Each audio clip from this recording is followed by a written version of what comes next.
Hey everyone, so in this video, I'm going to show you how to check in on a flight for Delta.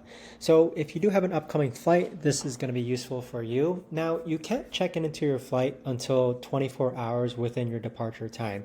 So in my case, I am flying a Delta flight. And normally what will happen is that you will receive an email or a text confirmation or even an in-app notification telling you that it is time to check in for your flight. So over here, I'm just using an email, for example, where Delta does email me. Now, the thing that you have to actually keep note of is your confirmation number. And they also say that, look here, it's time to actually check in. So you can either click on this check in online button. Let's go ahead and check on that. And then it's going to redirect you to your delta.com page. So from here, you just got to give it a couple seconds and to let it load. Now from here, if you access it from your email, it's already going to automatically input your confirmation code. But let's pretend that you don't have the email and you're not automatically directed to Delta. What'll happen is that you can go to delta.com and then on the upper right hand corner where it says check in, go ahead and click on check in and then enter your confirmation code over here, then enter the airport that you're leaving from. So we'll just click on next. It all redirects to the same exact area. So you just need to give it a couple moments again in order for them to find your trip details. So over here, you're gonna see the check-in status as far as who's checking in. So I'm just gonna go ahead and check me and my wife in. Now on this page, you need to go ahead and provide passport information.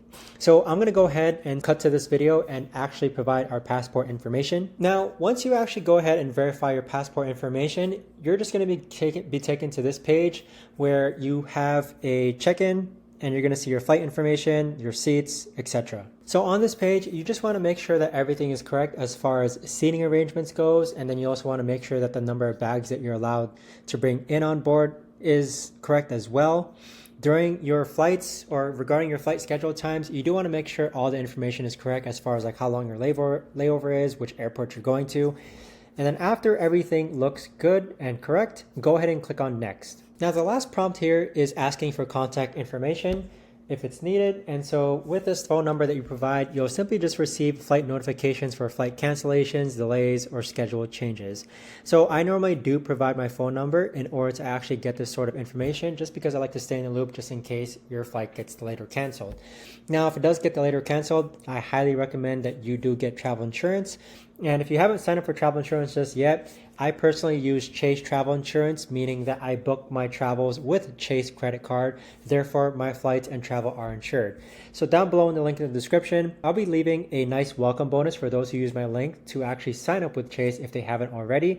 And when you sign up for Chase, you get a lot of benefits. And with that, you will have travel insurance when you travel by booking your flights and travel with Chase credit card. But after this here, you just click on submit, and then after you click on submit, you're just going to see this hazardous materials policy, tariffs and limited liability. Just simply click on complete check-in, and there you have it. You are now checked in. So from this option now, you can actually choose to print your boarding pass, or you can use your QR code to add it to your Apple Wallet, or you can get your documents later. So I hope you found this video felt helpful as far as how to actually check into your Delta flight. If you have any better way of actually checking into your Delta flight, let me know down below in the comments. I would love to know. Thanks so much for watching, and I'll see you guys all in the next video.